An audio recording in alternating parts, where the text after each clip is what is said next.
Noto na lobby ezoko incarner vie ya moto mobimba. Prendre te yo moko na kati na moko ebimi ndelo ko malamu nzamba zo latisa yo nzamba zo monisa yo nzamba zo lotisa yo luka explication na mo tango loti bongo ekoza pe satan ba tuté o loti bongo lokoza na makambo ebele efa alota kikaka tango aloti ayebisi ne bandeko na ye ne bazoloba oh est-ce que yo ko gouverner liko na biso yango na zo ngana benda attention na yo ko ebiso IHP Media, la chaîne qui vous édifie.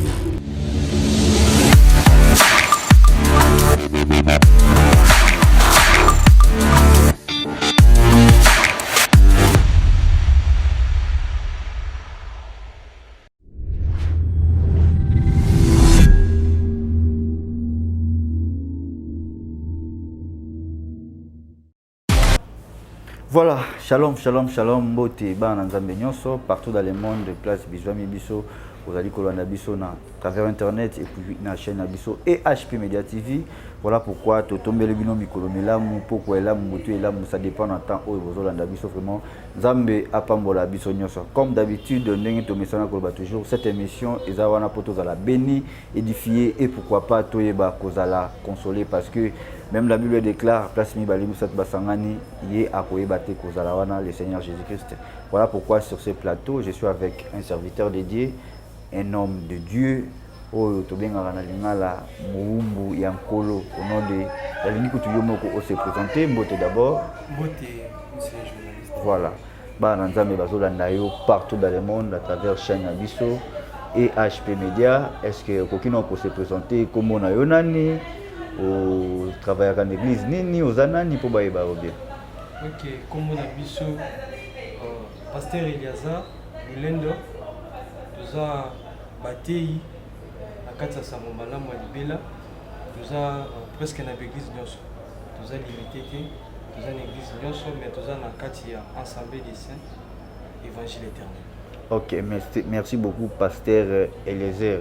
Voilà donc bazoka moi que pasteur il y a 17 ans à âge na yo on a 17 ans mais aux servi nzambe pourtant jeunesse et zana na kata ndoto vraiment nzambe azwa lokumu pour ngai. Alors pour tout démarrer ma combien de sabiso que tokoki nanu ko banda beauté sans que totika nyonso na maboko ya Christ azana na biso lokola alpha. Alors on tozongi pa na yo pour oeba ko pesa prière tout démarrer na prière. Voilà. Zambé tata biso ya likolo mozasi likolo pe na se totondi otondi na ngongo kitoko sepelo pesa biso to recommander ba bien aimé nyonso ba olanda biso na tango na sala boko na yo pesa kankona na baloni pesa nkona pe kona ebota ngoma kitoko na kombo na nkolo Yesu to bondeli boye amen. Amen, amen, amen. Vraiment, merci beaucoup. Alors, votre attention, tout ça, vraiment, tout mais un peu que serviteur to yambi mbala liboso kasi mbala sukate na kata chaîne abiso et HP Media TV vraiment ezalaka esengo malamu kotala ba jeune boy vraiment bazoloba na la part du Seigneur ndema komeze sabiso c'est poussé par l'esprit que les hommes de Dieu parlent de sa part le Seigneur Jésus-Christ vraiment tout sengi votre attention to ka message nini ndeko amemeli biso vraiment ngana bino to ba ko découvrir vraiment merci beaucoup. Alors olobi oza pasteur au travail à la communauté nini assemblée des saints ils ont mis précisément wapi la commune ngaba. OK, j'espère que vous allez nous marier ti obalina nous te vous allez nous jeune. OK, message nini oyo kolo achina mnoko na yo pour na kolesa peuple dédié na mokolo ya lelo. Bon message kolo achina mnoko na biso ezaka tolinga tolobela c'est basonge comment nzambe ya lubaka na basonge ndenge nini nzambe ya sala à travers basonge pe songe ezani. OK, merci toujours kayo. OK, tozui mukanda nzambe tozwa na Genèse chapitre 37 le verset 6 tina 10 wana wapi tozobanda message na biso ya mokolo lelo tolobi boye Genèse chapitre 6 le verset 10 Genèse chapitre 37 verset 6 tina 10 et le biboye nous étions alliés des gerbes au milieu des champs et voici ma gerbe et s'éleva et se tint debout et vos gerbes l'entouraient et se prosternaient devant elle. Ses frères lui dirent et c'est que tu régneras sur nous.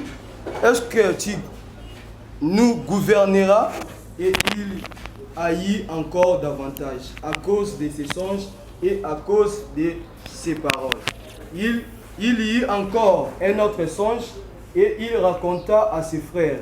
Et il dit, j'ai eu encore un songe et voici le soleil, la lune et les 11 étoiles se prosternaient devant moi. Il raconta à son père et ses frères. Son père les réprimanda et lui dit, que signifie ce songe que tu as eu? Faut-il que nous venions, moi, ta mère et tes frères, nous prosterner à terre devant toi? Ses frères eurent de l'envie contre lui, mais son père garda les souvenirs. Amen. Bien-aimé, tolinga tolobela sur bandoto. Na kati ya Bible, tozana bandoto ebele. Tozana bandoto bato balota ebele, mais molimo mosantu atindi biso tokende kotouche noto ya Joseph. Awa Joseph aza na kati ya ndako ya papa na ye. Soko matine ebandeli na Genèse 37 ne bandeli. Okomona keno Bible ezoloba boye que Jacob abandeli kolinga Joseph makasi parce que azwaki na kimukolo, mais soko tali malamu okomprendre que non Joseph aza mwana na ye ya soukate aza avant dernier, mais Jacob azo ligné makasi ezo caché quelque chose kati nango lelo tozo makoki olobela ngo te tozo avancer lelo mususu nesko awa lokola bande ko ligné makasi Joseph Bible so ba keno aloti ndoto. Heureusement Joseph azaki fait même âge que ngai Vicenta kaka nzambe azwa lokumu nzambe azo utiliser ka âge yango koleka. Merci beaucoup. OK. Nesikoyo Joseph aloti ndoto amoni ba gerbe tolo ba gerbe egumba melie ayebisi yango bandeko na ye bango moko. Joseph te mutu azoloba na monoko na ye. Joseph azo prononcer eloko te, mais bandeko na ye bango moko nde bazoya koloba bazoloba nini? Est-ce que yo ko gouverner likolo na biso? Ye alobi na eloko te. Ayo lota deuxième ndoto Bible ezoba keno aloti amoni sanza amoni moi amoni 11 étoiles egumba melie ayebisi so bandeko na ye pe papa na ye nde azo ko ebise keno c'est que ngai mama na yo pe bandeko no tokogumba mela yo. Alors Bible ezoba keno bandeko na ye baini à cause ya ndoto. Alors papa na ye a gardé souvenir, papa na ye a bombi makambo. Ne par là tozolinga to expliquer ni na kati ya makambo wana.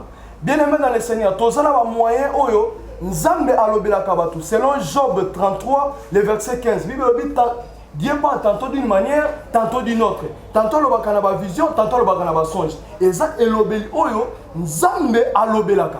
Mais biso lelo tozala ba difficulté à comprendre le langage ya nzambe. Langage facile ya nzambe. Nzambe tanga solobela Joseph alobeli ene na kati ya ndoto. Nazo assurer na moment ozo na ngai moyen oyo eza facile. Oyo mutu ko douter na ngote, oyo zo convaincre mutu que non nzambe alobeli ye ezali na ba ndoto, ezali na ba vision parce que yo moko moni yango, yo moko za convaincu. Olai na butu, omoni boy oza convaincu que non eloko la moni boye mutu betelo lisolo te yo moko zo ba que non nzambe alobela kanga. Nzambe tango tango Aaron na Myriam basu baba niko kotuka Moïse nzambe azobisa Aaron na Myriam ni abiboy tango prophète muso akobima na Israël to wapi na kolobela na ba songe to na ba vision, mais prophète Moïse na lobela ke bouche à l'oreille. Donc nzambe na Moïse bande ko sola bouche à bouche, mais nzambe na bato mosusu bande ko sola à travers des visions, bande ko sola à travers des songes. Ne tozolo baboye eza moko ba moyen oyo nzambe alobaka makasi. Nesko awa Joseph azolota tango aloti Bible zoba keno abeteli yango bato.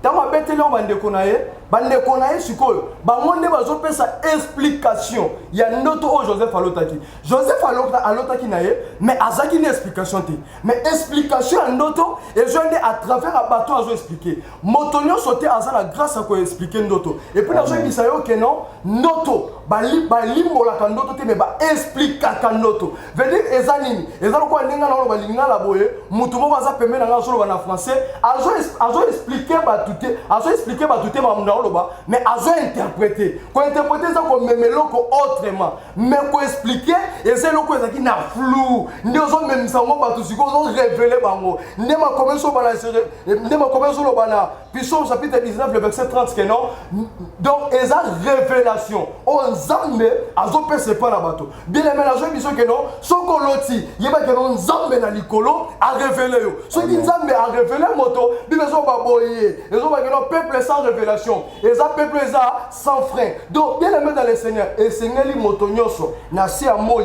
alota esengeli moto nyonso na se ya moi nde tovivre boye partout ozali esengeli ozwa vision esengeli ozwa songe nzambe olobeli te mpo nini est ce que vie na yo eza bien est ce que ozotambola bien est ce que makambo ozosimba te ozosimba te ozomona makambo eza compliqué eza bloqué ozomona bandoto oza na poto me ozolota bato bana mboka oza na poto me ozolota oza na se ya mai oza esika moko boye oza na esika bien me ozolotaka ozalaki nkoso ya ndako na bino ozolotaka papa na yo ozolotaka mama na yo eloko wana ezosenga baexplike yo sikoyo ozo explication oyeba keno ndoto nga na olota elakisi nini comment olai na butu oloti mais ozolinga oyeba explication nango te faut luka oyeba explication ndoto proverbe 29 le verset 18 ezosunga biso ezoyebisa que non peuple ezangi révélation eza peuple eza sans frein nde sikoyo ntango Joseph azolota ayebisi bandeko na ye nalobi yango bien Joseph apesaki explication te Joseph alotaki kaka ntango aloti ayebisi nde bandeko na ye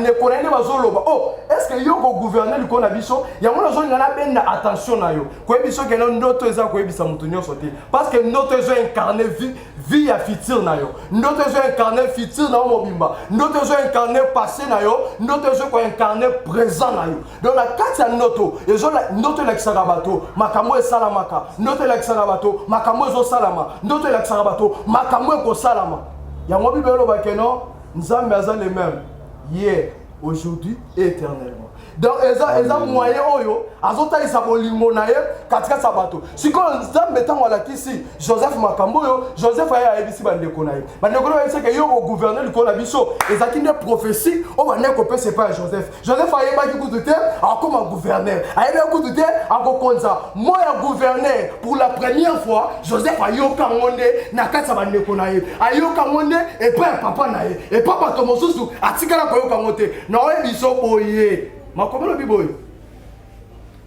bato oyo mutu na mutu akozala na monguna kaka bato ya ndako na ye Joseph atako azoloba bongo mais bible ezobakelo basepelaki nango te tala kaka mutu bozobakelo okozala gouverner bozala ndeko mokonzi mais bato basepeli nango te mpona koloba ke non lipamboli na yo oyo oza nango bato bakosepela nango te parce que bango bana monoko nango baprononcer babi ke non okozala gouverner likolo na biso mais atako bapesi prophétie wana mais basepeli na likambo wana te nde nazolinga nabenda makanisi lokoyebi biso nini ndoto eza ya koyebisa moto nyonso te ndoto nini nalobi ezokoincarne vie ya moto mobimba nde ntango balobi bongo bible elobi ke non bayini encore davantage ntango bayini encore davantage eketi na point ya kokende koteka ye ntango bake koteka ye Joseph akoti na prison esika liboso Joseph azozwa makoki ya kolota te mais ya koexplike ndoto ezalaki nde na prison aye koexplike ndoto ntango aexplike ndoto wana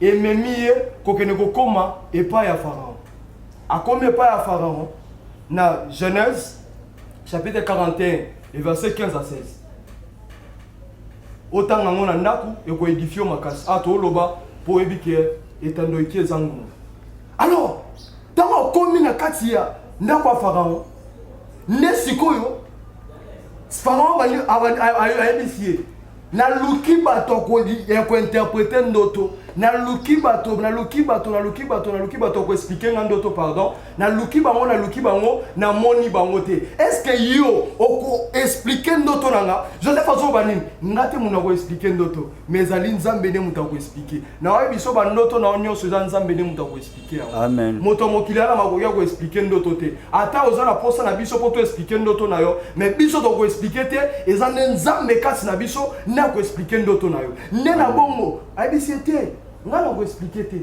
moto aza makoki ya kopesa explication eza nde nzambe ntango sikoyo azoloba alobi. Joseph a fait une explication correcte. Abandonné non, a fait une explication correcte na makambo nyonso. Pharaon sakinini a monaki. Na sima ko pesa explication et là on a se penango a suite quand on pesa explication te a keti ko pesa ba solution a pesa tina ba solution na kati ya noto à Pharaon donc na kati ya noto ezala makambo yo nzamba révélé mais ezala ba orientation et sengeli muto sanini asala tozolo baboy Joseph na ndako tata na ye a expliqué ki noto te tango aye na kati ya ndako à Pharaon ndazo expliquer noto et puis noto ya Joseph ezo kokisama na kati ya noto ya Pharaon. Amen. Et comme ça vient na kati ya noto ya Pharaon donc noto lokolota mais tant monsieur kokokisama na noto ya moto mosusu noto kolota tant monsieur kokokisama na noto ya moto mosusu mais ce qu'on peut y bango il faut avoir l'explication il faut avoir cette explication neto nito lo baboy nzambe alobaka bandoto zolota wana nzambe azoyebisa yo nzambe azokebisa yo nzambe azopekisa yo nzambe azolinga pambola yo mais problème eza kaka ke non yonde ozoluka explication ya ndoto te esengeli oluka explication ya ndoto esengeli baexplike yo ndoto esengeli bayebisa yo eloko omoni elakisi nini eloko omoni elakisi nini mokolo moko Gédéon aye kokuta moko ya mibale ya baguerrier na ye bazodiscute moko zo batana loti na butu na moni lipa ezobaluka ezoboma batu boye na boye moko abi o loti wana ezalo musute ezaka ne épée ya Gédéon ne ezoboma ba Philistin ah na comprendre notre nyonso il faut ça expliquer tala kaka mutu aloti lipa mais mutu azopesa explication alobi ni ezane épée wana eza na Juge chapitre 7 verset 13 tina 15 nde tolinga toyebisa boye ndeko na ngai tolinga toyebisa boye bien aimé nzambe alobelaka bato nzambe alobelaka bato par ba vision nzambe alobelaka bato par ba ndoto nzambe alobelaka bato par ba prophète na ba prophète alobaka ndenge nini na ba prophète alobaka ndenge na oteyo boye nzambe azolobela o tout comme pe prophète moko akopeso pe prophétie mais nazolendisa o ndeko na ngai eloko ekokosa o te oyo eza vérité bible bato mokiba baloba boye mokosi ya malamu aza moto autaka mosika mais nazoyebiso lelo eloko yo moko oapprendre te yo moko na kati na yo moko ebimi nde eloko malamu nzambe azolakisa yo nzambe azomonisa yo nzambe azolotisa yo luka explication nango luka oyeba eza nini luka comprendre nzambe azolinga aloba nini na bandoto ozolota mpe nazolinga nayebisa yo ndeko konéglige ndoto te ndoto eza kitalatala ya bomoi na yo soki olinga ovivre bien na bomoi esengeli na yo onéglige ndoto te omona ndoto lokola eloko moko eza spécial lokola langage ya nzambe ndenge ozwi ta ya kolanda mateya oyo onéglige yango te bien aimé nzambe na lola asunga yo oloti ndoto konéglige yango pete eza moko ya balangage nzambe azolobela nde naolinga naloba boye toza na 3 sortes ya ndoto toza na ndoto oyo nzambe azolotisa moto toza na ndoto oyo Satan mpe azolotisa moto parce que makomi ezoloba nyonso nzambe asalaka Satan pa imitaka yango aza mpe na makoki ya koimite yango ozomona aolata elongi ya moto mpo ya kolotisa moto mais nyonso wana mpo comprendre yango esengeli ozala na eloko babengi l'explication nde tolinga toyebisa boye tolinga toyebiso ke non troisième sorte ya ndoto eza ndoto oloti okanisaki mingi na nsima kokanisa osali nini oloti ndoto nde sikoyo moto aza na discernement des esprits lokola Jacob oyo azointerprete ndoto ya Joseph akoyebisa yo ke non ndoto oloti wana elakisi boye ndoto oloti wana eza makanisi ndoto oloti wana eza Satana moto alati elongi ya moto boye eza ye te nde tolinga toyebisa yo bongo ndoto eza révélation mpona koloba ete peuple ezangi révélation eza peuple eza sans frein zwaka mutuka oyo ezangi frein tala ndenge ezalaka tala ndenge etambolaka ozotambola ozoyeba te outi wapi oyeba te ozokende wapi ozotambola kaka bien aimé il faut ntango ozotambola oyeba ozokende wapi oyeba eloko nini ozosala bongo nde kozala na frein bongo nde kozala na babarrière omoni keno embuscade elingi ekoma ofini na frein otiki na makambo osala nzambe azorévele yo luka explication nango luka nzambe aexplike yo luka nzambe alobela yo lisu davantage nde na boye tozolinga tolendisa yo moto olandi biso ezala olotaka te lokola kolota eza moyen oyo nzambe azo utiliser pour le bilabana na ye soko lota kate o bana ko lota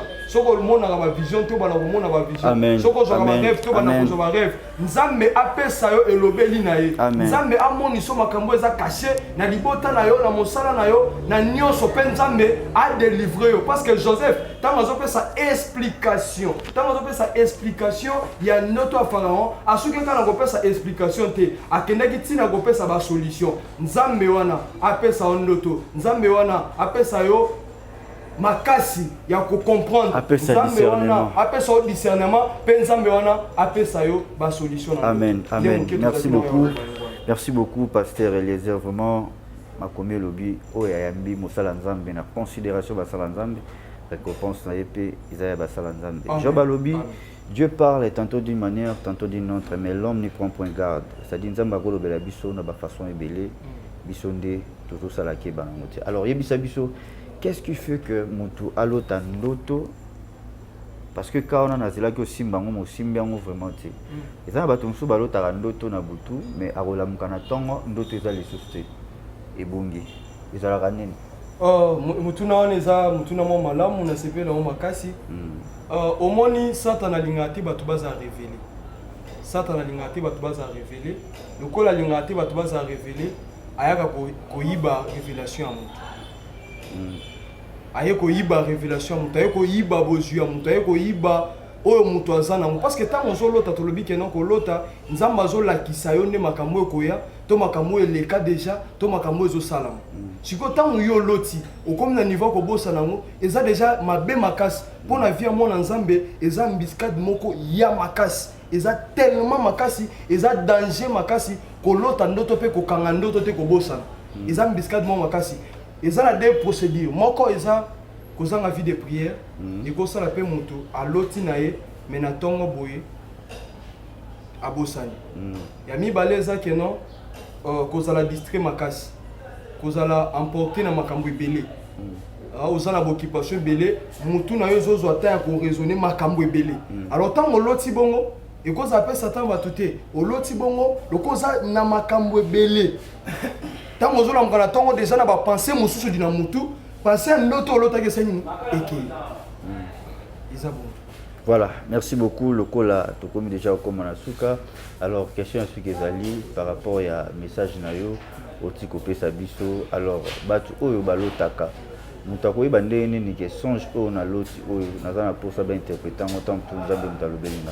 Que sabiso moi jar ya ba songe. Oyo ela tsala ke na likamo vraiment loti nzambe ndalobi parce que mingi balotaka zolia wana nzambe te mutalobi.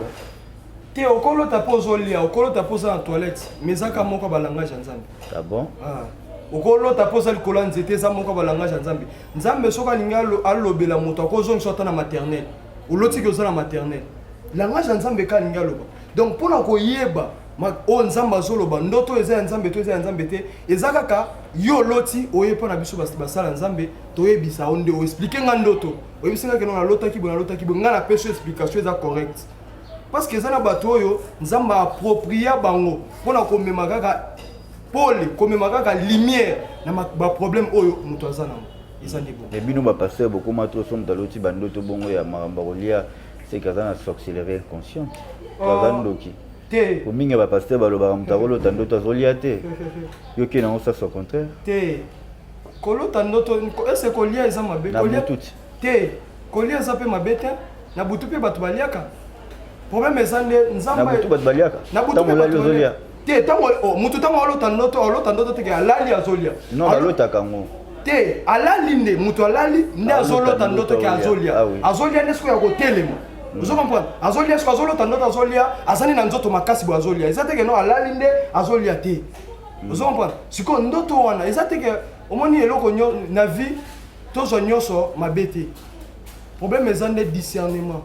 Omoni sona ebisio ke no nzambe avandaka na mulili ondima ngate mais sona bandi opesa explication poni na lobi nzambe avanda na mulili ondima parce que bible zoloba ke no au commencement pour les acquitter wapi na terre éclairage les acquitter partout éclairage les acquitter non partout terre les acquitter terre les bible ezo préciser oh terre les acquitter c'est bon on a bon mais on a terrain on est trop glissante vraiment Merci beaucoup, fidèles téléspectateurs. Nous sommes arrivés à la fin de cette émission. Alors, pasteur, ceux qui ont besoin, qu'est-ce qu'il faut faire? Vous avez un numéro de téléphone? Oui, tu as un numéro de téléphone. Tu as facile, tu es disponible dans ta mounioso ou ba préoccupation ezali. Numéro na biso eza plus 243 81 207 10 30 plus 243 81 207 10 30. Amen. Amen. Vraiment, merci beaucoup. Alors, tout le monde est la Bible et mon épée. Mais on a conseillé au vous êtes encore trop jeune. C'est bien, en tout cas, gloire à Dieu. Vous êtes rares. Vous êtes vraiment rares. Vous êtes à sa grâce au tenir jusqu'au bout. C'est-à-dire que nous avons vraiment Tinasuka. Alors, nous avons mais, s'il vous plaît, pardon. Au moment de tout le monde, tout le monde image lobby copain moité. C'est-à-dire gloire à Dieu. Merci beaucoup, fidèles téléspectateurs. Nous sommes arrivés à la fin de cette émission. Merci beaucoup à vous tous de nous avoir suivis. Un grand merci à Maman Déborah Mézi depuis la France et pourquoi pas la sœur Nathalie Kina et pourquoi pas Maman Francis Kampoka, na bosanité Maman Isabelle, na Pesiba na Nzambe nyonso bomesana ko sambela pona biso na EHP Media TV. Vraiment, désormais, si vous voulez contacter biso, le numéro est affiché juste à barre écran. Il a changé et modifié. Donc, le numéro est changé. Nulle part ailleurs, tout ça, on a pour Nabino, ou pas on a besoin de témoignage, ou on a besoin de l'obana part et Nzambe, Nzamba Lobelio. Le numéro est toujours affiché na Chewana. Au Komeli biso, tout ça, na mesure ya koyambayo. À recevoir yo lokola moi Nzambe. Vraiment un grand merci na bino nyonso ndenge bo message toujours pour soutenir biso et pourquoi pas na ça. Merci na maman Geneviève, notre maman GH, ya papa Osé Amani et na Bosanité Montréal, les caméramans intelligents, le savoir et la confiance de bien faire na temps mwamba. Ya on des osala ke to bimabo. Vraiment merci beaucoup na bino nyonso. Alors pesa mbote na bana to continuer na prière. Na pesi mbote na bana Nzambe nyonso.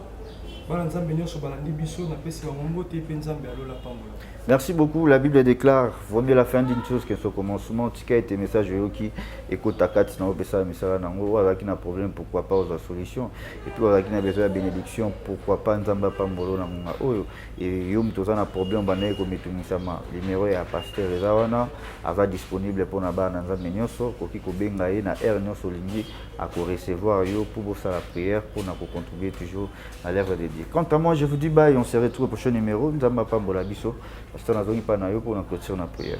Voilà. Nzambe wa bandaki na biso azanzamba makoki. Okomi na biso na suka biso lokwa bato suki mais yo suki te. Pour ces alerte message oyo libota na yo yoki. Nzambe alola bachango na misala parce que makomi so lo baboye. Iloba Nzambe za lokwa moto atali kitalatala. Asima komita la za suna posa komita la te. Nzambe abolingo salete liloba oyo et dominer motema moko na biso na briser na bebisi miango no so diable à satana oyo ko comme mandixement du cœur nguye nyoso oyo zo botola bandoto bana yo nguye nyoso yo sake bano balota te ngoso yo sake bano bazanga révélation na bebisi yango na kombo na Yesu Kristo sikete ba nyoso bazaki na posa ko lota balota ba nyoso balota kate yawo Nzambe butwa lelo balala baloti na kombo na Yesu Kristo moni sanguye na poto za Nzambe to bondele bona kondima na kombo na Yesu Amen. Amen.